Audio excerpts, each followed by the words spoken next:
हरे कृष्ण। दंड प्रणाम गुरु महाराज। हरे कृष्ण हरे कृष्ण हरे। परम वंदनीय श्री गुरु महाराज के चरणों में शतशः वंदन है और समस्त उपस्थित भक्तों के चरणों में वंदन प्रणाम हो।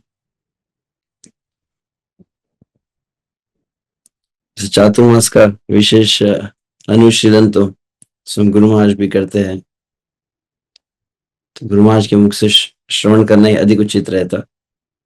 तथापि गुरु महाराज की आज्ञा को शिरोधार्य करते हम कुछ सुनने का प्रयास करेंगे। ओम अज्ञानतिमिरन्धस्य ज्ञानाञ्जनशलाकया चक्षुरुन्मिलितं येन तस्मै श्रीगुरुवे नमः। नमः ओम विष्णुपादाय कृष्णप्रेष्ठाय भूतले श्रीमते भक्तिवेदांत स्वामिनिति नामिने। नमस्ते सारस्वते देवे गौरवाणी प्रचारिणे निर्विशेष शून्यवादी पाश्चात्य देशतारिणे। वाञ्छाकल्पतरुभ्यश्च कृपा सिन्धुभ्य च पतितानां पावनेभ्यो वैष्णवेभ्यो नमो नमः। जय श्री कृष्ण चैतन्य प्रभु नित्यानंद श्री अद्वैत गदाधर श्रीवासादि गौर भक्त वृंद। हरे कृष्ण कृष्ण कृष्ण हरे हरे, हरे राम राम राम हरे हरे। साधु साधुता दाई नाति नीचो चतारक हान मंच कदाचिन मां प्रेमना हृदकंठयोस्फुर। हरे कृष्ण। तो जिस प्रकार से सूचित किया गया है, आज इस कामिका एकादशी के पावन पर्व पे ठीक लगभग 15 दिन पूर्व ही हम परम वंदनीय श्री गुरु महाराज जी की सन्निधि में श्री देवशयनी एकादशी गुरु महाराज जी का मंगल में आविर्भाव तिथि को मना रहे थे। तो मैं विचार कर रहा था गुरु महाराज का और चातुर्मास का भी कुछ कनेक्शन है। एक दृष्टि से देखा जाए तो गुरु महाराज का आविर्भाव और चातुर्मास का प्रारंभ दोनों साथ में ही। भगवान क्षीर सागर में जब योग निद्रा में शयन करते हैं, भगवान का दिव्य शयन, जिसको श्रील प्रभुपाद जी के शब्द में कहा जाए तो कॉस्मिक स्लीप कहते हैं। भगवान जो विश्व का सृजन पालन संहार करते हैं, भगवान के संकल्प मात्र से ही होता है। तुम्हार इच्छाय विश्व सृजन संहार, तुम्ही सर्वेश्वरेश्वर ब्रजेंद्र कुमार। भगवान के संकल्प मात्र से सृजन पालन संहार होता है। जिनके विषय में कहा जाता है न तस्य कार्यम करणम च विद्यते न तत्समश्चाभ्यादिकश्च दृश्यते। जिनके लिए कोई कार्य करणीय नहीं है, तो ऐसा नहीं है कि जब यहाँ पे निद्रा का वर्णन किया गया है तो भगवान शयन की मतलब जिस प्रकार से जिस भांति इस संसार में मरते जीव शयन करता है, तमोगुण द्वारा प्रभावित हो जाता है और देह आदि का विस्मृति हो जाती है, वैसी ही कोई निद्रा होंगी ऐसा नहीं है। वैसे भगवान का तो सुप्तम मधुरम भी कहा गया है, परंतु भगवान की निद्रा का अर्थ विशेष से एक स्थान पर हम श्रवण कर रहे थे कि भगवान विशेष चिंतन में रहते हैं, विशेष भावावस्था में जब 4 महीने रहते हैं वह, और विशेष रूप से सृजन कार्य आदि को विराम भी देते हैं, ऐसा भी कहा गया है। वैसे देखा जाए तो हमारा एक वर्ष मतलब देवताओं का एक दिन और एक रात होता है। जब देवताओं का दिवस होता है उसको उत्तरायण कहते हैं, 6 महीने हमारे, और देवताओं की जब रात्रि होती है उसे दक्षिणायन कहा जाता है। तो विशेष रूप से उसी काल के अंतर्गत यह समय आता है 4 महीने का। वैसे भक्तों के लिए सार बात तो यही है, जिस प्रकार से कहता है, सहानि स महाछिद्रम स मोह सच विभ्रम यन मुहूर्तम क्षणम वापि वासुदेवम न चिंतयेत। इस जगत की सबसे बड़ी हानि, इस जगत का सबसे बड़ा मोह, इस जगत का सबसे बड़ा भ्रम और इस जगत का सबसे बड़ा दोष क्या है? यन मुहूर्तम क्षणम वापि वासुदेवम न चिंतयेत। जीवन का वह श्वास, जीवन का वह क्षण जो श्री कृष्ण की विस्मृति में जाता है, उससे बड़ा मोह, भ्रम, हानि और दोष नहीं है। तो सार तो यही है, तस्मात् केनापि उपायेन मनः कृष्णे निवेशयेत् यस्मर्तव्य सततम विष्णु विस्मर्तव्यम न जातुचित सर्व विधि निषेधस्यो एतयोरेव किंकरः। तो सतत श्री कृष्ण का स्मरण होना, श्री कृष्ण की विस्मृति न होना, यही सभी का सार बतलाया गया है। और इसी नियम को पोषित करने के लिए ही अन्य साधन कहे गए हैं। तो उसी के अंतर्गत कुछ समय पूर्व हम पुरुषोत्तम मास का भी श्रवण किए, पुरुषोत्तम मास महिमा को भी श्रवण किए और उस समय इस बात को कह रहे थे कि काल का विशेष प्रभाव रहता है साधन में। वैसे साधन तो सदा सर्वदा ही करना चाहिए। तस्मात् भारत सर्वात्मा, जिस तरह कहा गया कि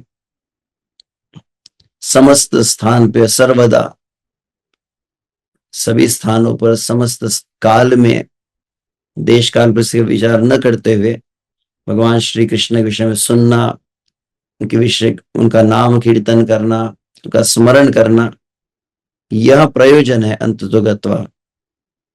परंतु उसके अंतर्गत भी कुछ समय, कुछ काल विशेष प्रभाव रखते हैं, जिसके अंतर्गत विश्व से दिन में एक समय होता है, मास में एक समय होता है, वैसे वर्ष में कुछ काल होते हैं।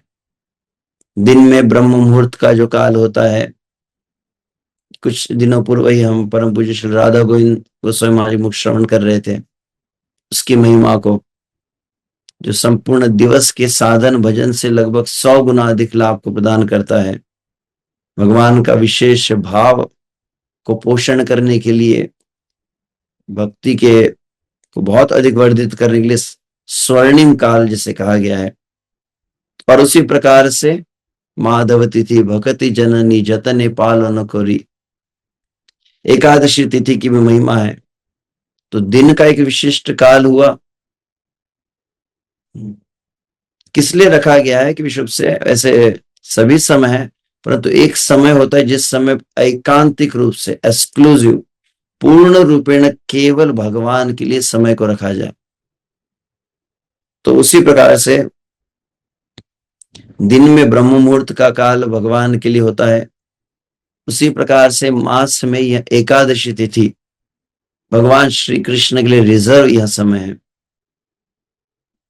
और उसी तरह से वर्ष में ये 4 महीने जिसे चातुर्मास कहा गया है, देवशयनी एकादशी से देवोत्थान एकादशी भी कहते हैं, या फिर ये जो आषाढ़ पूर्णिमा हुई, पूर्णिमा से लेकर कार्तिक पूर्णिमा तक, दोनों प्रकार है, 2 प्रकार से वैष्णव इसका पालन करते हैं। एकादशी से एकादशी भी होता है और पूर्णिमा से पूर्णिमा भी होता है। कुछ इस प्रकार के मत है कि जो सन्यासी गण होते हैं वह एकादशी करते हैं, गृहस्थ आदि पूर्णिमा से पूर्णिमा करते हैं। जो भी हो, दोनों प्रकार से उसकी महिमा को बहुत विशेष बतलाया गया है, बहुत विस्तार से श्री सनातन गोस्वामी उसको वर्णित किए हैं।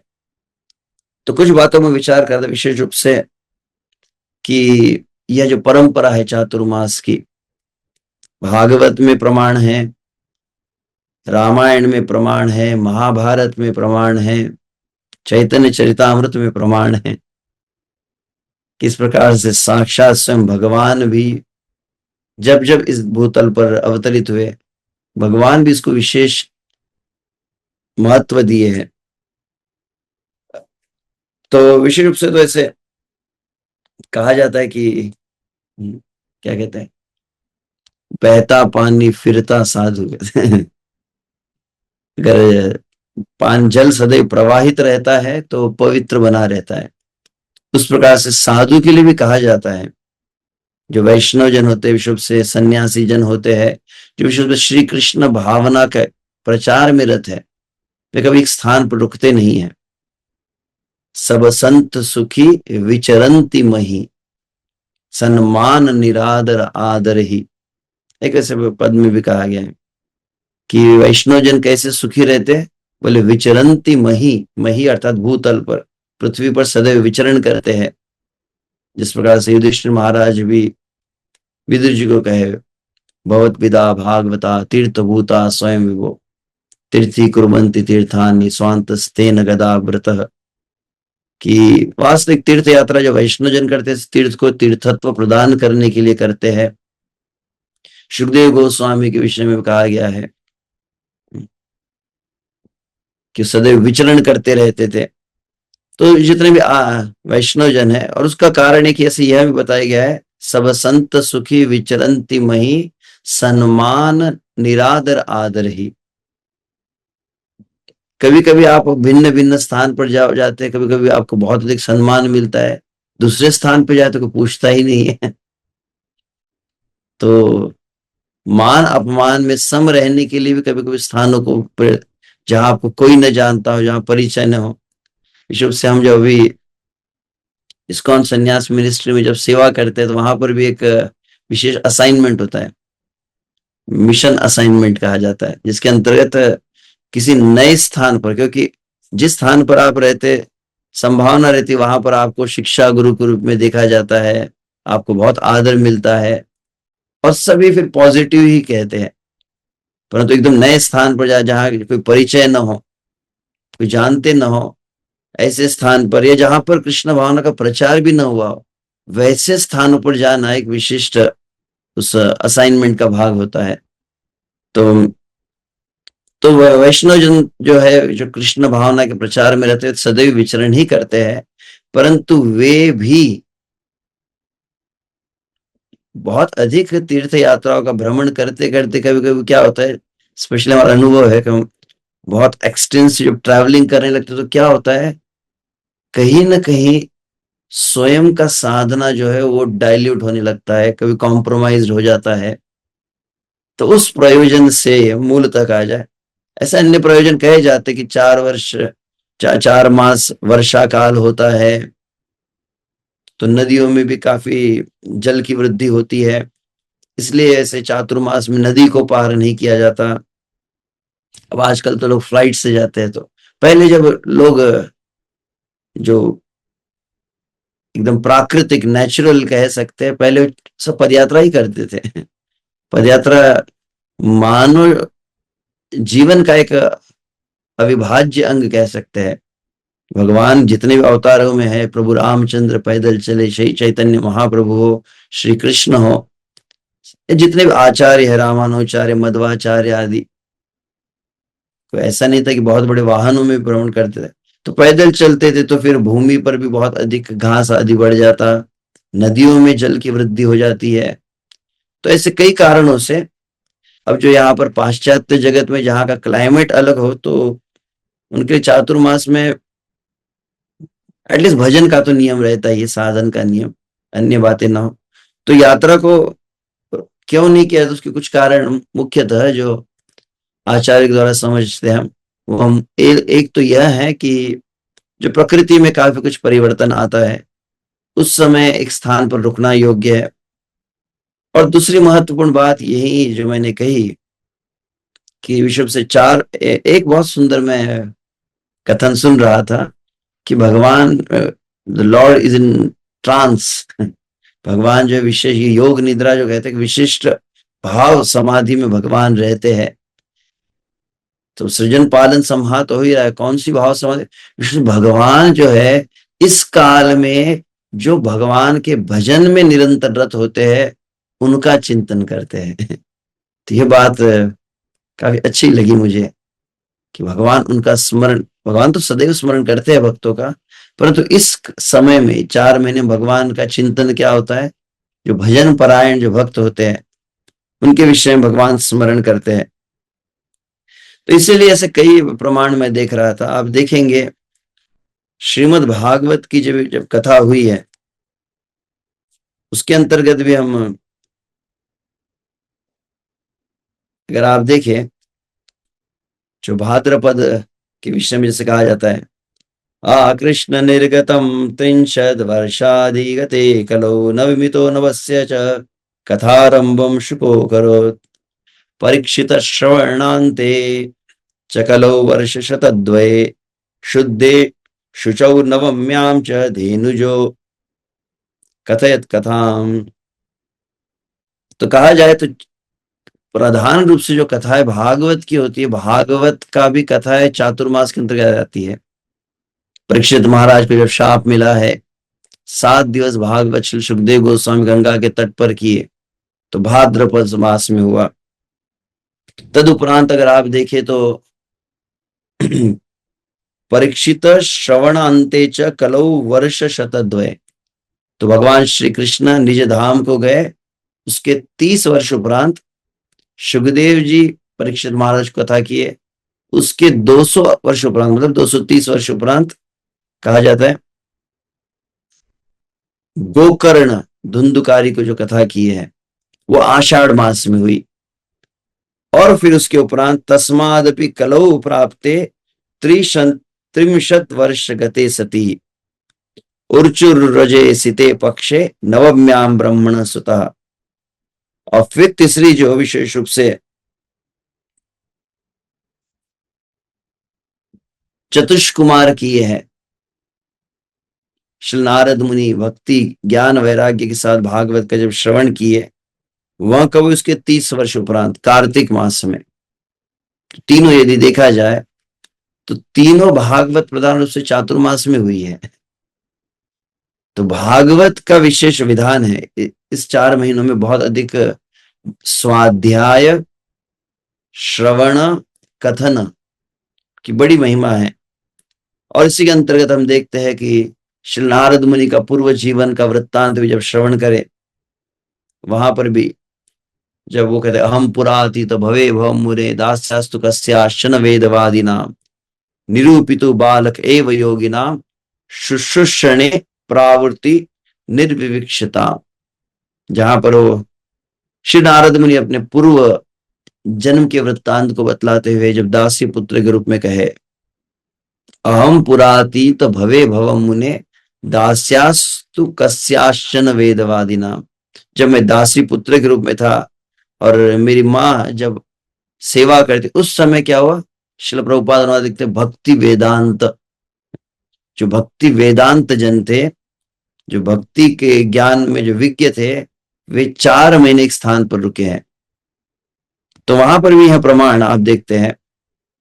और प्रधान रूप से वैसे मैं किस स्थान पर विचार कर रहा था, स्वयं भगवान त्रेता युग में जब श्री रामचंद्र जी के रूप में प्रकट हुए हैं, जब माता जानकी का रावण ने हरण किया, उस समय भी आप देखते हैं प्रभु रामचंद्र अति व्याकुल हो गए हैं माता जानकी खोजने के लिए, और वह विचरण कर रहे हैं, अंततः किष्किंधा पहुंचे हैं। हनुमान जी उनको सुग्रीव से मिलाए हैं जब मित्रता हुई, और उसके उपरांत अपनी मित्रता का प्रमाण देने के लिए ही प्रभु रामचंद्र बाली का संहार किए। और उसके उपरांत वर्णन आता है वहां पर भी है, आप देखेंगे पूर्वोयम वार्षिको मास श्रावण सलिलागम प्रवृत्ता सौम्य चत्वारो मासा वार्षिक संगीता। भगवान रामचंद्र हनुमान जी और लक्ष्मण के सन्मुख इस बात को कह रहे हैं। विशेष रूप से सुग्रीव जी को वहां पर राज्य पद प्रदान किया गया है, बाली पुत्र अंगद को युवराज बनाया गया, और उस समय कहते हैं हनुमान और सुग्रीव को और संबोधित करते कह रहे हैं पूर्वो अयम वार्षिको मास श्रावण सलिलागम, कि श्रावण मास से अब देखेंगे जल सलिल आगम, श्रावण मास में वर्षा होने लगी है और जल का स्तर जो है बढ़ गया। हम जब विशुभ से आषाढ़ी एकादशी में पंढरपुर धाम में थे, अधिकांश भक्त तो देवशयनी एकादशी को थे। आप द्वादशी त्रयोदशी से रुके नहीं।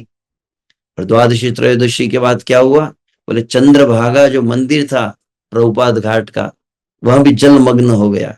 तुरंत जल, अभी वर्तमान में नहीं जानता, परंतु उस समय तो जल की वृद्धि हुई थी। तो बड़ा वही शब्द है, पूर्वोयम वार्षिक मास श्रावण सलिलागम प्रवृत्ता सौम्य चत्वारो मासा वार्षिक संगीता। तो इसीलिए अब चातुर्मास का प्रारंभ हो चुका है, वर्षा प्रारंभ हुई है। तो इसीलिए नायम उद्योग समय, ये विशेष दो शब्द है प्रभु रामचंद्र के, न अयम उद्योग समय। अब ये विशेष उद्योग, उद्योग मतलब विशुभ से युद्ध के लिए जा रहे थे, तो युद्ध के लिए अभी ठीक समय नहीं है, अभी युद्ध को प्रारंभ नहीं करना है हमें। न अयम उद्योग समय प्रविश त्वं पुरी शुभाम अस्मिन वत्सामि अहम सौम्य पर्वते स लक्ष्मण। तो कृपया आप अपने राज्य में प्रवेश कीजिए। प्रविश त्वं पुरी शुभाम, आप अपने पवित्र राज्य में प्रवेश कीजिए। अस्मिन वत्सामि अहम सौम्य पर्वते स लक्ष्मण। और यहां पर जो क्या कहते हैं, प्रस्रवण, प्रस्रवण गिरी जो विशुभ से हम जब जाते पंपा सरोवर के समीप, वह पर्वत है जहां पर 4 महीने भगवान विशुभ से, मुझे स्मरण हो रहा है, एक समय हम गुरु महाराज जी के साथ में यात्रा में गए थे। वो उडुपी, मेलकोटे, पंपा सरोवर, यहाँ समस्त यात्रा गई थी। और गुरु महाराज बता एक विशेष बड़ी विशाल शिला है जिस पर स्वयं भगवान रामचंद्र 4 महीने शयन करके, और किस तरह से लक्ष्मण जी के साथ बहुत सुंदर संवाद का वर्णन भी किया गया है, जहां भगवान रामचंद्र शरद ऋतु, ये वर्षा ऋतु का वर्णन किए हैं। दोनों वाल्मीकि रामायण और मानस में उसका वर्णन किया गया है। तो उसके अंतर्गत भी विशुभ से, तो यह दूसरा तीसरा प्रमाण देख रहा था। एक तो भागवत कथाएं हुई, शिला नारद मुनि का हम देखते हैं, प्रभु रामचंद्र का मैं विचार कर रहा था, और स्वयं इस कलिकाल में भगवान जब भक्त अवतार में श्री चैतन्य महाप्रभु के रूप में आए हैं, तो दोनों तीनों प्रसंगों में देखा जाता है, जब भगवान श्री चैतन्य महाप्रभु दक्षिण भारत यात्रा को हो गए, उस समय भी जब वह कावेरी नदी के तट पर पहुंचे, श्री रंगम स्थान में भगवान रंगनाथ जी का दर्शन किए, उसी समय चातुर्मास का प्रारंभ हुआ। तो जब मतलब देवशयनी एकादशी के समय भगवान चैतन्य महाप्रभु पहुंचे थे श्रीरंगम में, और उसके उपरांत वही वेंकट भट्ट के निवास स्थान पर 4 महीने भगवान श्री चैतन्य महाप्रभु रहे। 4 महीने नन्हा सा बालक गोपाल, जो भगवान श्री चैतन्य महाप्रभु की निज सेवा करता था, श्री चैतन्य महाप्रभु का पाद संवाहन करता, श्री चैतन्य महाप्रभु का को भोजन आदि अर्पण करना, भगवान श्री चैतन्य महाप्रभु के उच्चिष्ट को ग्रहण करना, ऐसी निज सेवा को उन्होंने किया। अब दोनों आप देखेंगे, नारद मुनि पूर्व जीवन में दासी पुत्र रहे, उस समय वे भी बहुत अधिक वैष्णव सेवा किए। स्वयं गोपाल नन्हा सा शिशु भी भगवान चैतन्य महाप्रभु की सेवा किया, और आगे चल के वे ही गोपाल भट्ट गोस्वामी हुए। चातुर्मास में श्री चैतन्य महाप्रभु के चरणों की सेवा का फल क्या प्राप्त हुआ, साक्षात राधा रमण उनके समक्ष प्रकट हुए हैं। गौर हरि, शालिग्राम जी तो थे ही, परंतु गौर हरि ही, कुछ भाव यह भी है कि वह युगल भी है, इसीलिए गौर हरि ही गोपाल भट्ट गोस्वामी के विरह को दूर करने के लिए श्री राधा रमण के रूप में प्रकट हुए। और आगे चलकर भगवान श्री चैतन्य महाप्रभु जब 18 वर्षों तक जगन्नाथपुरी में रहे हैं, और प्रतिवर्ष जब बंगाल के सभी भक्त, विशेष रूप से स्नान यात्रा जब होती है भगवान जगन्नाथ जी की, फिर जगन्नाथ जी की रथ यात्रा होती है, उस समय समस्त बंगाल के भक्त पहुंच जाते थे। जगन्नाथ जी का दर्शन तो एक कारण था ही, परंतु आंतरिक कारण भगवान श्री चैतन्य महाप्रभु का दर्शन सन्निधि था। और उस समय कविराज गोस्वामी वर्णन करते कि 4 महीने सभी वैष्णवजन वहीं रुक जाते थे। तो पहले के समय से किसान आदि भी देखते कुछ समय अपने कार्य को विराम भी देते थे। तो ऐसे कई प्रमाण, इन प्रमाणों को मैं विचार करने लगा तो इनकी कथाओं का भी बहुत, मैंने एकदम इसलिए सार में कहा, अगर मैं खोलकर चैतन्य चरितामृत से पढ़ना प्रारंभ करता तो अधिक समय लगता, तो सार में ही बात है। और तदुपरांत हमारे इस गौड़ीय वैष्णव संप्रदाय में आप देखेंगे भगवान श्री चैतन्य महाप्रभु श्री सनातन गोस्वामी को भक्ति के प्रधान विषयों पर वर्णन करने के लिए कहे हैं। कुछ ही दिनों पूर्व हम सनातन गोस्वामी तिरुभाव उत्सव को मना रहे थे और भगवान चैतन्य महाप्रभु सूत्र रूप में बातों को कहे और कहा कि आप इन समस्त सूत्रों को शास्त्र प्रमाण के साथ विस्तार कीजिए। और उन समस्त सूत्रों को जो चैतन्य महाप्रभु जी कौन कौन से विषय को वर्णन करना है, उन विषयों में एक विषय भगवान चैतन्य महाप्रभु विशेष रूप से सनातन गोस्वामी कौन सा कहे, बोले चातुर्मास। शब्द आता है कि चातुर्मास का वर्णन करो अच्छी तरह से, और अन्य भी तिथियों का, एकादशी आदि का वर्णन करो कहे।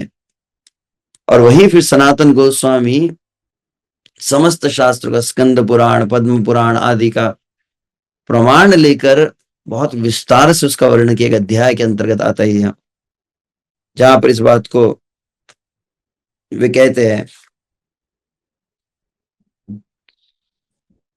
चतुरो वार्षिकान् मासान् देवस्योत्थान पनावधि इमं करिष्ये नियमं निर्विघ्नं कुरु मेच्युतः। यह प्रार्थना से वैसे प्रारंभ करना चाहिए। चतुरो वर्षिकान् मासान् देवस्योत्थान उत्थापनावधि, देव उत्थान तक की जो अवधि होती है 4 महीने की, अर्थात देवशयनी से प्रारंभ होकर देव उत्थान एकादशी तक, ये 4 मास जो है विशिष्ट कुछ नियम होने चाहिए, विशिष्ट संकल्प होना चाहिए। जो नियमित रूप से जितना साधन कर रहे हैं, नियमित जो स्वाध्याय कर रहे हैं, नियमित जो सेवाएं कर रहे हैं, उसमें कुछ संकल्प अधिक अवश्य होना चाहिए। एक कोई विचार करे कि नहीं हम नहीं करेंगे, हम तो प्रभु जी हम भगत लोग ही है,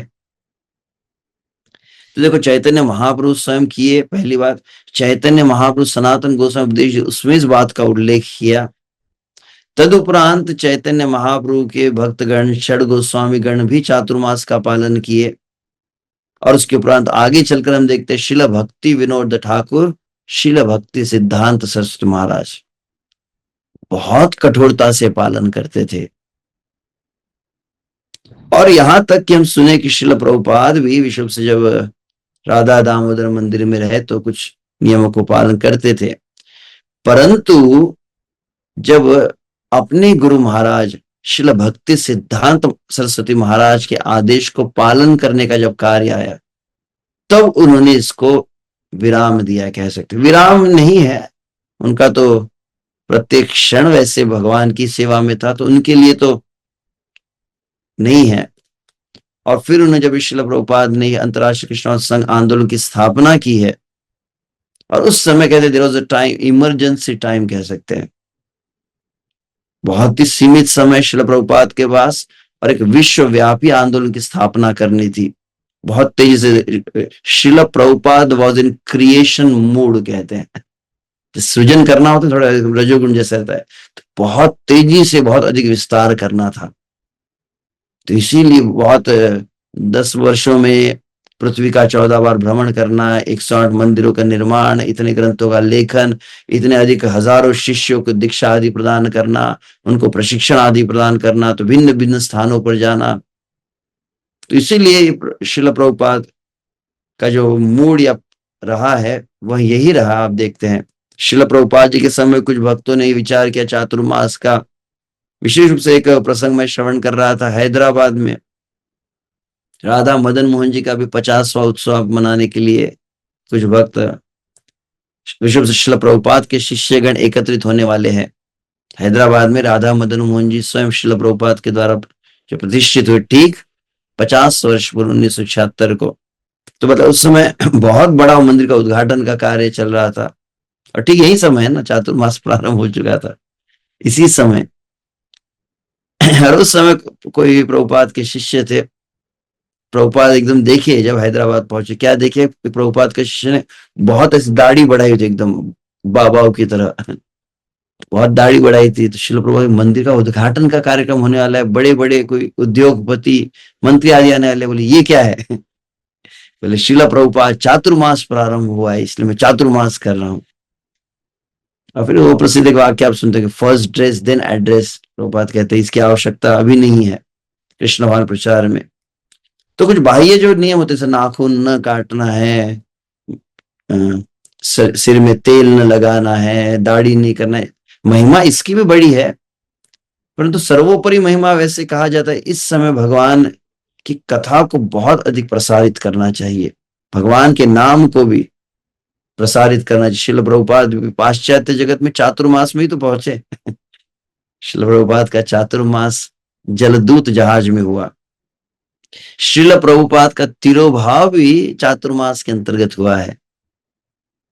तो उस दृष्टि से भी यह विशेष समय है। और विशेष रूप से अगर भक्तों के लिए कहा जाए तो भगवान श्री कृष्ण की लीला है। भगवान श्री कृष्ण अवतरित हुए, बलराम जी प्रकट हुए, श्रीमती राधा रानी प्रकट हुई है, और श्री कृष्ण की कई लीला है, चाहे वो माखन चोरी लीला हो, गोचारण लीला हो, गोवर्धन धारण लीला हो, और फिर भगवान श्री कृष्ण अष्टमी को प्रकट हुए उसके बाद जो 3 महीने जितनी लीलाएं चली है, चाहे पूतना का उद्धार हो या शक्तासुर उद्धार हो, चातुर्मास के अंतर्गत ही आता है। रास लीला है, यह भी चातुर्मास के अंतर्गत आती है। तो इसीलिए यह काल में वैष्णव जन जो है भ्रमण अधिक नहीं करते हैं, यात्राएं नहीं करते हैं। तो दोनों बातों में संतुलन आवश्यक है। पहली बात जो है कि निश्चित रूप से कृष्ण भावना का प्रचार यह सर्वोपरि प्रधान है। और गोपियों के भाव को कहा जाए तो वे कहती है कि भूवि गृणंति ते भूरिदा जना, सर्वोपरि वे ही है जो सदा सर्वदा सर्वत्र श्री कृष्ण भावना के प्रचार में रत होते हैं। पर उनके लिए भी आवश्यक है, ये बात ध्यान रखनी चाहिए। बहुत अधिक प्रचार में रत होते हैं और बहुत अधिक प्रचार करने लगे तो कई बार अपने साधन की उपेक्षा हो सकती है। तो उस दृष्टि से भी कहा जाए तो कुछ समय रुकना चाहिए और कुछ विशेष समय निकाल कर कुछ साधन करने चाहिए। तो यहां पर कहा गया, भविष्य पुराण में कहा था, यो विना नियमम मर्त्यो व्रतम वा जप्यम एव वा चातुर्मास्यम नयन मूर्खो जीवन अपि मृतो ही सह। क्षमा चाहता हूं, आज शायद कुछ वक्त अपेक्षा है, आज पर कोई श्लोक नहीं दिखा रहे। तो काफी यहाँ भी जन्माष्टमी मैराथन चल रहा है तो मैं इतना समय नहीं निकाल पाया, परंतु है सम्मुख जो है वो कह रहा हूं। यो विना नियमम मर्त्यो व्रतम वा जप्यमेवा। इस संसार में जो मानव शरीर को धारण किया है वह इस 4 मास में कोई विशिष्ट व्रत को नहीं करता है, विशिष्ट संकल्प को नहीं करता है। और व्रतम वा जप्यम एव वा, और जप का नियम विशेष है। यहां पर आप देखिए, अधिक जप, नाम जप को वर्धित किया जाता है। इस समय बहुत अधिक काल थोड़ा जप के लिए दिया जाता है। जो 16 करते 20 करने लगते, 20 वाले 25 करते, 25 वाले 32 करते, 32 64 करते, 64 वाले 61। संख्या के साथ साथ जैसे श्रील भक्तिनाथ ठाकुर हरिनाम चिंतामणि विशेष जो शब्द का उल्लेख किया हुआ है, काल अवधि क्रमे काल वृद्धि कोरी नाम स्मरे। हरिदास ठाकुर भगवान चैतन्य क्रमशः भक्त ने क्या करना चाहिए, समय को बढ़ाना चाहिए। संख्या भी है परंतु संख्या विषय से समय को अधिक समय दिया जाए। जो 2 घंटे समय देते हैं वो 3 घंटे दे, इस तरह से कुछ समय अधिक रखना चाहिए।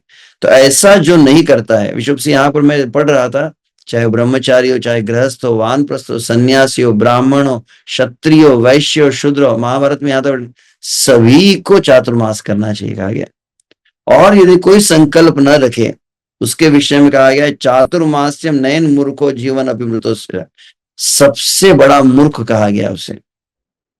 भविष्य पुराण में इस बात को कह रहे हैं कि जो कोई जप का नियम यदि इस 4 महीने में न ले तो सबसे बड़ा मूर्ख है। जीवन अपि मृतो ही स, वास्तविक वह जीवित नहीं, मृत शव के समान है।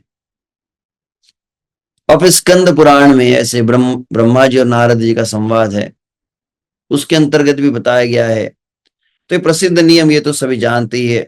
श्रावणे वर्जयेत शाकम दधि भाद्रपदे तथा दुग्धम आश्वयुजे मासी कार्तिके चामिषम त्यजेत।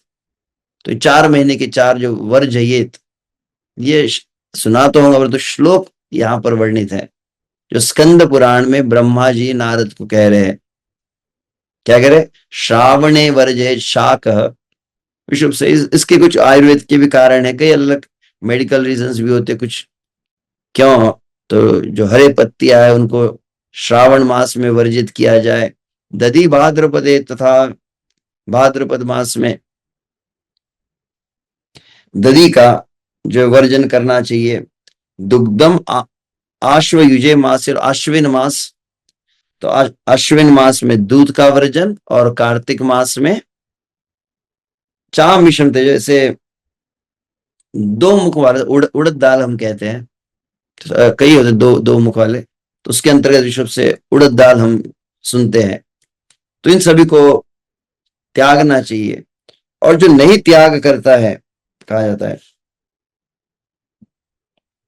यो भक्षयति विप्रेंद्र स्वपचापधिको ही सह, उसको चांडाल से भी गर्हित कहा गया है। स्वपच, जो इस नियम को ना रखे तो। कार्तिकी तो विशेषण राजमाशा भक्षण निष्पावान मुनि शार्दुल याद आहुत नारकी, और नरक में भोग करता है। और इतना ही नहीं है, सप्त जन्मार्जितम पुण्यम हरते नात्र संशय। सप्त जन्म अर्जितम पुण्यम हरति, अगर वह इन बातों को ध्यान न दे तो 7 जन्मों जितना अर्जित पुण्य है वह नष्ट हो जाता है। और इतनी बड़ी महिमा इस महीने में कुछ संकल्प लेने की, कुछ नियमों को करने की, थोड़ा अधिक नाम जप करे, थोड़ा अधिक भगवान की कथा श्रवण करे। विश्व से चैतन्य महाप्रभु और नारद मुनि के प्रसंग से जो प्रमुख उपादेश शिक्षा वह यही है कि वैष्णव की सेवा करनी चाहिए। अवसर प्राप्त होता है जो वैष्णव जन है, ऐसे वैष्णव जन एक स्थान पर अगर कोई वास कर रहे हैं, जैसे हमारे गुरु महाराज भी श्री क्षेत्र पंढरपुर धाम की, गुरु महाराज पंढरपुर में, ऐसे जो अंतिम मास है वो ब्रज में वृंदावन में वास करते हैं। तो इसकी भी महत्ता कही गई कि एक तीर्थ में रुक जाए कहीं। तीनों चारों धाम के विषय में सुनते हैं हम। कई भक्त जो आषाढ़ी एकादशी को पंढरपुर में आते हैं, ऐसे भी कई भक्त है जो उत्थान एकादशी 4 महीने पंढरपुर में रुकते हैं, आज भी वारकरी भक्तों में। कई लोग जो जगन्नाथपुरी जाते हैं, जगन्नाथपुरी में 4 महीने रुकते हैं। अब कली काल में वर्तमान में इतनी अधिक रजो वृत्ति आ चुकी है, प्रभु जी इतना समय कैसे दे सकते हैं? तो हमारे मन में ही एक कहीं ना कहीं धारणा बन गई है, नहीं हमको क्या करना है, हमको तो बहुत अति प्रयास करना है, हमको बहुत कठोर परिश्रम करना है, और नहीं करेंगे तो फिर किस तरह से जीवन यापन होगा। तो ऐसा नहीं है। यदि आपकी श्रद्धा हो तो भगवान तो ऐसे व्यवस्था कर देते हैं। तो यहाँ पर कहा गया शुणु नारद का स्नेह चातुर्मास व्रत क्रिया या निवर्त नरो भक्तिया प्रयाति परमाम गति। तो विष्णु रहस्य में ब्रह्मा जी नारद से कह रहे, जब नारद ने पूछा, ऐसे मूल में एक संस्कृत ग्रंथ भी देख रहा था, उसमें बहुत विस्तार से वर्णन है। लगभग प्रारंभ में कई श्लोकों में तीर्थों में स्नान की बड़ी महिमा को कहा गया है, क्योंकि भगवान भी जल में शयन कर रहे हैं ना। तो भगवान जल में जब शयन कर रहे हैं तो जल का आश्रय लेना चाहिए। और प्रातः काल ब्रह्म मुहूर्त की वेला में तो अलग अलग महिमा है। गोदावरी में स्नान की क्या महिमा है, फिर गंगा में स्नान की क्या महिमा है, ऐसे अलग नदियों का भी वर्णन बहुत विस्तार से कहा गया है उसमें। परंतु यहाँ इतनी बड़ी महिमा है, यहाँ कहा गया व्रतानि वैष्णवानि मनस्य चिकीर्षित नरस्य क्षयमाप्नोति पापम जन्म शतोत्तम। इससे बड़ा क्या कहा जाए, एक शब्द में कह दे, व्रतानि वैष्णवानि इह। अब देखो वैष्णव के लिए व्रत है कई बार। अब इनमें कुछ अगर आप अलग अलग फलों का वर्णन जब सुनते हैं, ये करने से वो होगा, ये तो हमको लगता है तो सकाम कर्मी जो होते कर्मकांड आदि में लिप्त उनके लिए है, परंतु उनको भजन में प्रवृत्त करने के लिए है। और भजन में प्रवृत्त करने के लिए विशेष बात कौन सी है, विचारणीय, कि जब अन्न पर संयम रखा जाता है, खान पान पर जब संयम होता है, तभी भजन प्रवृत्त में व्यक्ति प्रवृत्त होता है। मैं बहुत विचार कर रहा था ऋषभ से, श्रीमद् भागवत में आप देखेंगे 10वें स्कंद में, जहां पर वर्णन आता है भगवान श्री कृष्ण की प्रकट लीला का वर्णन सुनने वाले, भगवान श्री कृष्ण का जब जन्म हुआ है मथुरा में, परंतु उसके पूर्व क्या वर्णन है, आक्रांता भूरि भारेण ब्रह्मांडम शरणम ययु भूमि द्रुप्त नृप व्याज दैत्यानीक शतायुत ही। जब दैत्यों के भार से पृथ्वी भोजिल हो गई और उन्होंने गौ भूत्वा अश्रम की खिन्नम क्रंदंती करुणम विभो, कि गाय का रूप धारण करके नेत्रों से अश्रु प्रवाहित करते हुए माता पृथ्वी ब्रह्मा जी के पास गई है और वहां पर क्रंदन कर रही है। ब्रह्मा जी ने उपधार्य वचस्तस्या, उनके वचनों को बहुत ध्यान से सुना है, और तदुपरांत वे 33 कोटि देवताओं के पास गए और 33 कोटि देवताओं को लेकर शिव जी के पास गए हैं। और जब शिव जी के पास गए तो शिव जी को लेकर समस्त देवता, ब्रह्मा जी कहाँ पहुंचे, क्षीर सागर के तट पर पहुंचे हैं। अब क्षीर सागर के तट पर पहुंचकर क्या कार्य किया, आप ध्यान विचार, ये विषय से मैं परम पूज्य श्री राधा गोविंद गोस्वामी महाराज के मुख से श्रवण कर रहा था। क्या कहा गया है, तत्र गत्वा जगन्नाथ देवदेव वृषा कपिम पुरुषम पुरुषक्तेन उपतस्ते समाहितः। क्या कहा गया, जब वहां पर गए, तत्र गत्वा जगन्नाथ देवदेव वृषा कपिम पुरुषम पुरुषक्तेन, तो बहुत सारे मंत्रों का, प्रार्थनाओं का उच्चारण करने लगे, पुकारने लगे भगवान को, जगन्नाथ को, भगवान श्री हरि को पुकार रहे, उपतस्ते समाहित। और विशिष्ट बात क्या है, ब्रह्मा जी, शिव जी, समस्त देवताओं ने कार्य क्या किया, भगवान को पुकारते समय अन्न और जल का त्याग कर दिए है। एकदम अनशन व्रत होता है, जैसे अनशन व्रत करने पर जो है कोई किसी की मांगों को पूरा किया जाता है। इस संसार में आप देखते हैं आजकल बहुत से कुछ लोग करते रहते हैं, एकदम स्ट्राइक कर लेते हैं। तो स्ट्राइक में क्या करते हैं, बोले खाना पीना छोड़कर एक जगह बैठ जाते हैं। तो ब्रह्मा जी, शिव जी भी अन्न जल का त्याग कर दिए थे। हमारे वक्त जब कैसे करते, बोले पहले बाजू में बिस्लरी बॉटल रख लेते हैं। जब तो बाद में प्रारंभ होता है, पहले जलपान प्रारंभ हो जाता है। तो वहां पर विश्व महाराज जी कह रहे थे कि ऐसे कई भक्तों को देखा गया है, कई आचार्यों की, गोस्वामियों के जीवनी में देखा गया है कि विशिष्ट नियम होता, संकल्प, इतना नाम जप करना चाहिए, इतना नाम जप करने में जल की बूंद को ग्रहण करते थे। तो वहां पर बता रहे थे कि जब जल को और अन्न को नहीं लिया जाता है तो भजन में एक विशिष्ट शक्ति आती है, विशेष ऊर्जा रहती है। वो आजकल तो भक्त लोग पहले पानी पी पी के जब करते हैं, तो कह सकते ठीक है, something is better than nothing, कुछ नहीं से कुछ भला है, कुछ तो कर रहे हैं। परंतु क्रमशः जो नाम जब मन को स्थित करना चाहते हैं तो जल से भी भजन शिथिल होता है, और अन्न की तो बात ही क्या कही जाए। अन्न जो ऐसे इस संसारिक पृथ्वी का ही भाग है, जो पार्थिव, वो देह को जड़ता प्रदान करता है। बहुत अधिक अन्न लेने से परिणाम क्या होता है, व्यक्ति निद्रा उन्मुख हो जाता है, आलस प्रमाद आदि का वर्धन होता है। तो इसीलिए भजन को बहुत तीव्र करना हो तो क्या करना चाहिए। ध्रुव महाराज भी आप देखे तो उन्होंने क्या किया है, ध्रुव महाराज प्रतिदिन कितने घंटे सोते थे, ऐसा कुछ वर्णन है, और उनके पास कौन सा अलार्म क्लॉक था, वो फिर सुबह उठ जाते थे। तो एक कथन में मैं सुन रहा था कि ध्रुव महाराज कहीं शयन किया था, वर्णन ही नहीं है। जो खाने पीने के चक्कर में रहते उन्हें भगवान नहीं मिलते हैं, क्योंकि वो व्याकुलता फिर शिथिल हो जाती है। आप बहुत साधन करे, बहुत अच्छे से जप करे, उसके बाद आपकी इंटेंसिटी रहती भजन की, और खाने के बाद में वो डाइल्यूट हो जाती है। और मान लीजिए कोई व्यक्ति सो गया, तो फिर आप देखिए वो एग्जैक्ट जो आपका एक अलग लेवल पर आप आ गई थी, आपकी भावना वो रहती नहीं है। तो to stay high for ever, आप उच्च भावना में अगर अपने आप को स्थित करना चाहते हैं तो इनको संयम करना आवश्यक है। तो इसीलिए यहाँ पे बहुत बड़ा विस्तार से विधि बताई गई, लगभग मेरे लगभग 50 बातें हैं, इतना तो मैं नहीं कहूंगा। तो मैंने केवल महात्म्य को ही कहा, क्षमा चाहता हूँ, ऐसे बहुत सारे नियम थे इसमें बतलाए जा रहे थे।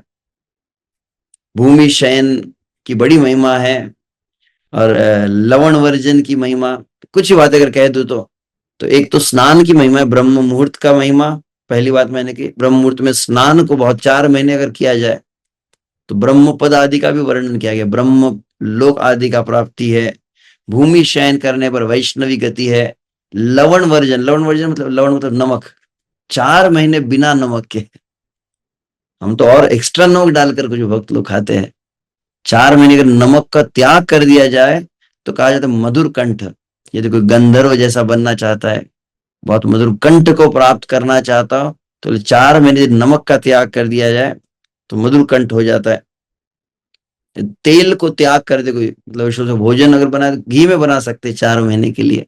वैसे हविष्यान्न आदि होता है कुछ लोग ग्रहण करते हैं, तेल को न लिया जाए तो कहा जाता है दीर्घायु संतान, जो संतान होती है उसकी दीर्घायु, उसकी आयु का वर्धन होता है 4 महीने तेल को त्याग करने से।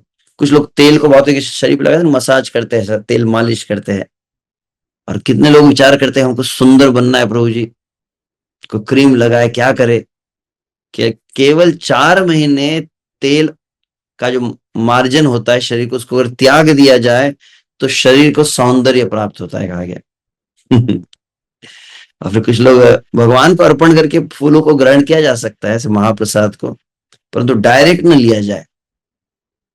तो विशेष रूप से भोग में उन्मुख जो होता है, फूलों को जो उपभोग करता है भगवान को अर्पण के बिना, तो उसमें दोष आता है। परंतु इस महीने में कम से कम फूलों को और भोग आदि को ग्रहण न करे तो कहते हैं विद्याधर लोक को प्राप्त होता है। योग करने मात्र से, तो योग ध्यान रखिए, योग मतलब सिर्फ वो अनुलोम विलोम ही नहीं है। तो योग अगर शब्द कहा तो योग में फिर ब्रह्मचर्य आदि भी आ जाता है। तो योग का अभ्यास करने से ब्रह्म पद की प्राप्ति कहेगी। और फिर कटु अम्ल तिक्त मधुर, बहुत खट्टा मीठा, बहुत तीखा, सरल भाषा में कहे तो पानी पूरी, भेल पूरी फिर पिज्जा है तो मंचूरियन है, बहुत ऐसा जो है बहुत चटपटी चीजें हैं। अगर इसका 4 महीने त्याग कर दे तो 2 फल प्रदान बतलाए गए। एक तो कि शरीर की कुरूपता का नाश हो जाता है, शरीर कुरूप नहीं रहता। और दूसरी एक बहुत सुंदर बात, उसके देह से दुर्गंध का नाश हो जाता है, देह में दुर्गंध नहीं रहती। और फिर जैसे अपक्व भोजन का भी विशेष है, उसमें भी दीर्घायु, मतलब जो कुछ तो अग्नि में पका कर नहीं खाते हैं, अर्क परक कहते हैं, सूर्य के प्रकाश में जितना पका हुआ जो है, मतलब सलाद है और फल आदि है, उन्हीं को लिया जाता है, तो उसकी दीर्घायु संतान होती है। और इस तरह से यदि कोई 4 महीने दही दूध छाछ, पनीर भी मिला लीजिए उसमें, तो पनीर है, दही दूध छाछ, ऐसे दुग्ध के जितने भी प्रकार है, इसको पूर्ण रूपेण 4 महीने त्याग करे, उसे गोलोक धाम की प्राप्ति होती है तो ऐसे ऐसे लगभग बहुत सारी बातें हैं यहाँ पर, बहुत विस्तार से, तो समय के से अतिक्रमण हो चुका है। और विशेष रूप से इस तुम सार रूप में नाम जब बहुत अधिक हो, स्वाध्याय की बड़ी महिमा है। इस महीने 4 महीने कुछ संकल्प लेकर, यहाँ तक कि महाभारत में हम देखते हैं, महाभारत में आदि पर्व में वर्णन किया गया है कि 4 महीने कुछ लोग जो है 4 महीने महाभारत का पाठ करते हैं, महाभारत को पढ़ा जाता है 4 महीने में। तो महाभारत का स्वाध्याय पारायण का एक विशेष महिमा है। और इस तरह से कई बातों कहा गया। तो और क्या किया जा सकता है, और एक कार्य किया जा सकता है, ग्राम्य कथा ना सुनिवे, ग्राम्य वार्ता न कोहिवे संसारी चर्चा को न, विश्व में 4 महीने हम निंदा नहीं करेंगे। ऐसे विशिष्ट काल के साथ साधन को क्यों कहा जाता है, उसका एक है कि उस काल में करने से विशेष फल भी प्राप्त होता है, परंतु एक और एक कारण यह भी है कि उस काल में करते करते करते उसका अभ्यास भी हो जाता है। तो भूमि पर शयन करना चाहिए, तो हाँ, मतलब बड़े ऐसे मखमल आदि गद्दे को त्याग करना, और फिर सरल भोजन, आहार शुद्ध, सत्व शुद्ध, सत्वा शुद्ध, ध्रुव स्मृति जो कहा गया है, अखंडित श्री कृष्ण का स्मरण के लिए अन्न की शुद्धि अत्यंत आवश्यक है। तो सरल अन्न हो, सरल जीवन हो, उनको यहाँ पर बताया गया है। तो अभी आगे कभी समय मिलेगा तो अन्य बातों को भी हम कह सकते हैं। हरे कृष्ण कृष्ण कृष्ण हरे हरे, हरे राम राम राम हरे हरे। बहुत बहुत धन्यवाद प्रभु जी आज के सत्र के लिए। तो आशा है आप सभी ने ध्यानपूर्वक इस चर्चा को सुना। राजेश्वरी रुक्मिणी माता जी, आप हैंड रेस किए, कोई प्रश्न है? जी जी प्रभु जी, गुरु महाराज के चरणों में सादर प्रणाम। अनंतेश प्रभु जी, आपके चरणों में भी सादर प्रणाम स्वीकार करें मेरा। और आवाज आ रहा है मेरा प्रभु जी? हाँ हाँ। प्रभु जी, आप बोले ना कि 4 महीने नमक का त्याग करे तो आवाज अच्छा होता है तो मेरा कीर्तन गाने का बहुत शौक है। हम प्रचार में जाते हैं ना तो गाते भी है, लेकिन आवाज इतना है नहीं, तो मैं कई बार ऐसे टालती हूँ कि मुझे नहीं करना है और गाओ। तो प्रभु जी, आवाज अच्छा करने के लिए नमक तो छोड़ना है, साथ में और क्या छोड़ना है आप बोल सकते हैं, बता सकते हैं? इतना करके देख लीजिए, नानी याद आ जाएंगी। किया है प्रभु जी, मैंने 2 साल पहले अच्छा अच्छा पूरा अच्छा। 4 महीना नमक नहीं खाया था, लेकिन मैं सब खाती थी। तो जैसे कि हर कोई भी सब्जी दाल चावल सब कुछ बिना नमक के। तो अभी और बेटर करने के लिए क्या कर सकते हैं प्रभु जी, कि क्या नहीं खाना है? विशेष रूप से ध्यान रखिए, श्रील भक्तिनाथ ठाकुर इस बात को कहे है, कैसे हुए? कर्णरंध्र पथे दिया, हृदय माजे प्रवेशिया, वर्षिया सुधा अनुपम। हृदय ते बोले, विशुभ से एक भजन है, उसमें भक्तिनाथ ठाकुर कहे कि भगवान का नाम मुख से अगर कोई गाना चाहता है तो उसके लिए सबसे प्रमुख बात कौन सी है? बोले कर्णरंध्र पथे दिया, हृदय माजे प्रवेश कहा गया। विशेष रूप से भगवान के जो विशुद्ध भक्त होते हैं उनके मुख से भगवान के नाम को, भगवान की कथा को पहले सुनना चाहिए। पहली बात ये होती है। मधुरता एक होता है कि भौतिक दृश्य से कंठ को मधुर करना, परंतु भगवान के कीर्तन में विश्व से कई बार देखे बेसुरे लोग भी जब गाने लगते हैं, यदि भाव प्रधान हो, हृदय की पवित्रता हो, तो वह भी अपने आप मधुर हो जाता है। भगवान ऐसा, इस संसार में तो कई ऐसे तथाकथित क्लासिकल सिंगर भी होंगे, कई अच्छे कंठ वाले भी होंगे जो तथाकथित संसार के भोगों के विषय को गाते हैं, परंतु आप देखेंगे उसके ठीक विपरीत कोई कंठ ना भी हो। शिला प्रभुपाद के बहुत सुंदर वाक्य भी है, कहते केवल श्री कृष्ण को प्रसन्न करने के लिए गाइए, संपूर्ण जगत मोहित हो जाएगा आपकी ओर। तो प्रधान बात यही है। तो देखिए, इनमें नियमों को जो बतलाया गया है, ये नियम का मूल प्रयोजन, क्योंकि नमक त्याग करने से क्या होगा? विश्व से आप बहुत अधिक जब भोग करते, विश्व से बहुत आहार लेते, तो मैंने उसका कहा कि प्रमुख परिणाम यही होता है कि जिसको कहा जाता है कि जिवेर लालसा इति उति धाय, शिष्णोदर परायण कृष्ण ना ही पाए। तो विश्व से बहुत अधिक भालो ना खाई बे भालो ना परी, बहुत अधिक खाने को चैतन्य महाप्रभु भी जब मानसी सेवा रघुनाथ दास गोस्वामी को बतला रहे थे, उस साधन में इस बात को कहा है। बहुत अधिक अच्छे खाने के चक्कर में जब होते, जब जीवा को ऐसा बहुत अधिक दिया जाता है, आप देखें जीवा को जितना अधिक देते जीवा और अधिक मांगती है। तो उसका प्रयोजन जो है, जैसे इसलिए प्रारंभ मैंने इसी से किया था, स्मर्तव्य सततम विष्णु विस्मर्तव्यम न जातु चित। इस बात से ही प्रारंभ किया था, स्मृति को और साधना को बढ़ाने के लिए मन में अधिक जो सात्विकता आती है। एक अनुभव है, जब अन्न, यहाँ पर ऐसा वर्णन है कि अन्न को एक बार लेना चाहिए, अन्न को एक बार, जैसे कि आयुर्वेद में एक नियम है, ऐसे कुछ मैंने सुना है, इसको अन्यथा न ले।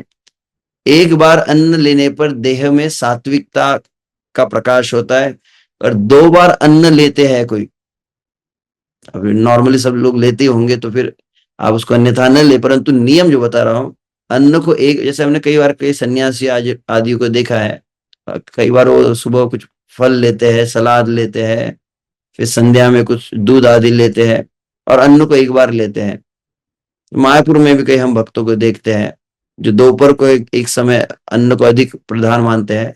तो कहा जाता है एक बार अन्न लेने से देह में सात्विकता होती है, 2 बार लेने से रजोगुण आता है और 3 बार लेने से तमोगुण आता है। जो एक बार अन्न लेता है, आप देखेंगे अपने आप क्रमशः उसकी निद्रा कम होने लगती है।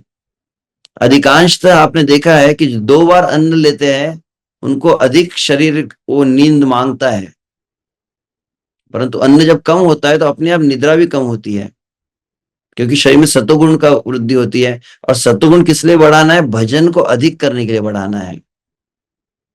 ध्रुव महाराज जो है कि पहले क्या कर रहे थे, बोले पहले सूखे पत्ते पहले कपित त्रिरात्रांते त्रिरात्रांते कपित भद्रासन, पहले उन्होंने फल खाया, फिर पेड़ से गिरे सूखे पत्ते खा रहे थे। क्या नमक नहीं मिल रहा था उनको? कम क्यों किया जा रहा था? पहले महीने में फल लिया 3 दिन बाद, दूसरे महीने में 6 दिन बाद सूखे पत्ते, तीसरे महीने में 9 दिन बाद केवल जल को ग्रहण किया, चौथे महीने में 12 दिन के बाद केवल वायु भक्षण किए। तो ये आहार को कम करना है, उसमें के नमक आदि कम करना है, इसका प्रयोजन क्या है? ध्रुव महाराज कम क्यों कर रहे थे? तो एक विशेष बात, मैं सदैव इस बात को विचार करता हूं, ध्रुव महाराज कम क्यों कर रहे थे? ध्रुव महाराज बहुत अधिक भगवान को प्राप्त करने के लिए व्याकुल हो गए थे। मिल क्यों नहीं रहे श्री कृष्ण? कब मिलेंगे? मैं इतना खाने में लगा हूं तो कृष्ण कैसे मिलेंगे? तो उन्होंने एकदम वो चिढ़ गए थे। मैं आराम से बैठ के खा रहा हूं, श्री कृष्ण मिल नहीं रहे मुझे। तो अति व्याकुलता का लक्षण था ध्रुव महाराज का। तब तो भगवान 6 महीने में मिले हैं। केवल के साधन करने से नहीं, साधन में बहुत अधिक व्याकुलता हो गई थी, मुझे चाहिए, अब भी चाहिए कृष्ण। तो खाना छोड़ दिया, पीना छोड़ दिया, मैं आराम से श्वास ले रहा हूं, अब कृष्ण मिले नहीं। ये 3 महीने बीत गए, 4 महीने बीत गए, सबको छोड़ने लग गए हो। तो वो बात ध्यान रखनी चाहिए। कई बार कुछ लोग उस मूल भाव को विस्मरण कर लेते हैं, तो लगता है नमक खा लिया तो क्या। तो यह जितने साधन बताए सनातन गोस्वामी भाव को प्राप्त कर चुके, क्यों वर्णन कर रहे? चैतन्य महाप्रभु क्यों करे? भजन को वर्धित करने के कह रहे हैं। तो हाँ, ये भी फल है कुछ जो संसारी लोग दिए गए, तो होता होगा। और आपका कंठ बदला है कि नहीं, अब वो आप पहले का रिकॉर्डिंग कीजिए, बाद में का रिकॉर्डिंग चेक कीजिए। क्षमा चाहता हूँ, आपका अपेक्षा कौन सी उत्तर की थी, मैं उतना शायद न दे पाया। फल तो दिए गए, उसमें श्रद्धा हो निश्चित फल प्राप्त होता है। परंतु वैष्णव जन वास्तविक जो श्री कृष्ण की प्राप्ति करना चाहते हैं, मूल भगवान के भजन को बढ़ाने के लिए, भक्ति को बढ़ाने के लिए अधिक समय चाहिए। हमको समय कम लग रहा है, उतना तो और अधिक समय चाहिए, और सेवा के लिए समय चाहिए। इसलिए इनको सीमित किया जाता है। मेरा मतलब विचारधारणा है। हरे कृष्ण। हाँ, अब आजकल भक्त नाम ऐसे लिख रहे, बोलना भी नहीं। CWA उमा समथिंग माता जी, आपने भी हैंड रेस किया है। हरे कृष्णा प्रभु जी, धन्यवाद प्रणाम प्रभु जी। मेरा क्वेश्चन ये है कि वैसे तो बहुत कुछ छोड़ने का मन करता है, मतलब अंदर से आत्मा होती कि हम बिल्कुल एकदम फल ही खा करके रहें और भगवान का भजन कीर्तन करें, लेकिन जो कार्य हैं भौतिक जगत के, उनके चक्कर की वजह से क्या होता है कि शरीर साथ नहीं दे पाता।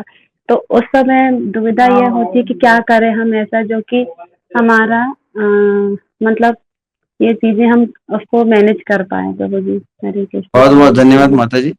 तो सार रूप में एक बात कहूंगा, कई बार कुछ वक्त अपना व्यक्तिगत कुछ अपनी सिचुएशन के हिसाब से कुछ प्रश्न पूछ रहे होंगे, तो उन सभी के लिए एक साथ ही उत्तर दे रहा हूं। सदैव ध्यान रखना चाहिए, जब कथाएं जब सुनते हैं, theory in the lecture and application in person. आपके समीप कोई ना कोई आपसे वरिष्ठ भक्त होने चाहिए। आप जो एक साधारण सिद्धांत को सुनते हैं, परंतु अपने निजी जीवन में उसे अगर उतारना हो, तो कोई ना कोई श्रेष्ठ जन हमसे होने चाहिए, जिनका मार्गदर्शन हो, जिनका आशीर्वाद हो। क्योंकि व्रत में भी एक विशेष बात होती है, गुरु और श्रेष्ठ जन का आशीर्वाद लिया जाता है। जब भी कुछ व्रत प्रारंभ करते हैं ना, आपने सुना होगा, कार्तिक व्रत में भी सुना था, पुरुषोत्तम मास में सुना था कि गुरु से आशीर्वाद लेकर। तो आप जहां पर रहते हैं वहां पर आप विचार करना चाहिए।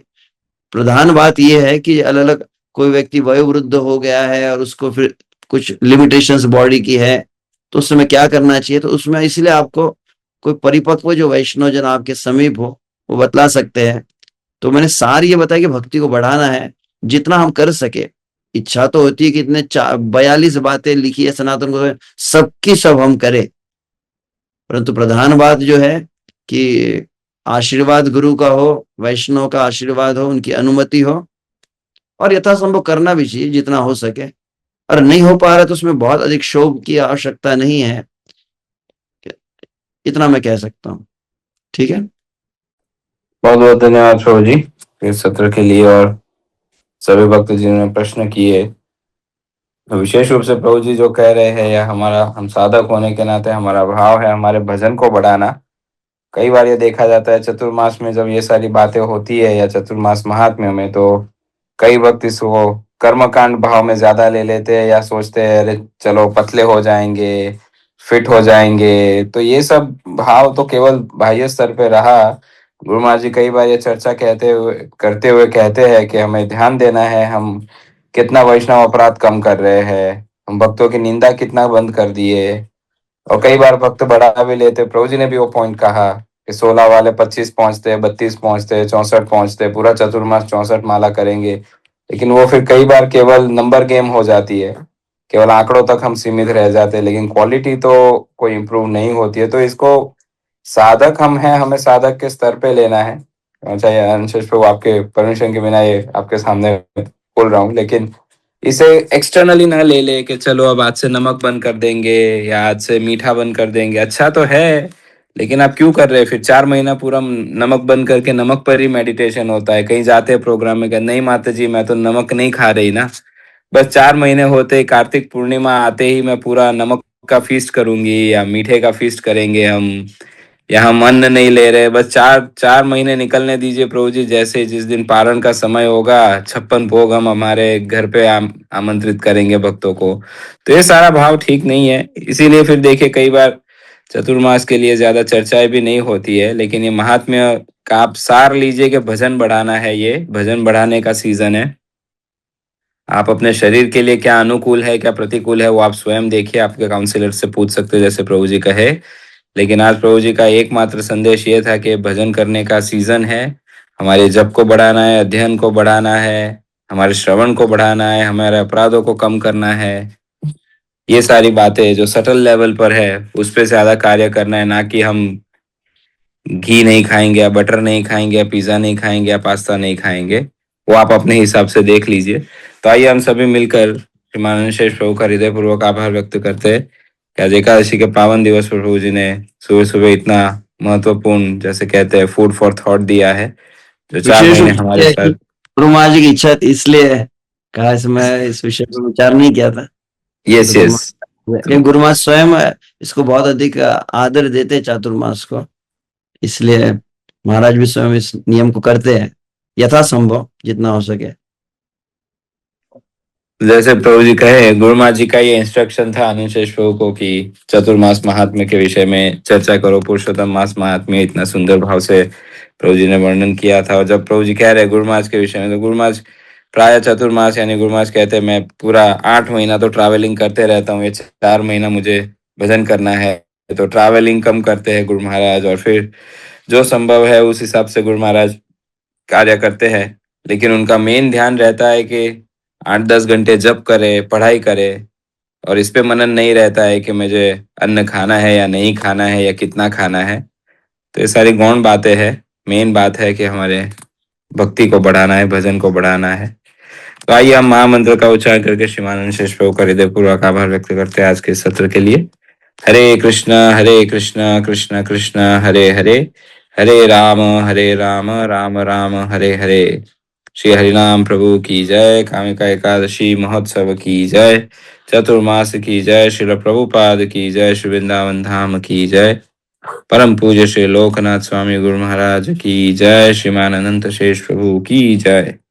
वांछा कल्पतरुभ्यश्च कृपा सिंधुभ्य एव च पतितानां पावनेभ्यो वैष्णवेभ्यो नमो नमः। अनंत कोटि वैष्णव वृंद की जय।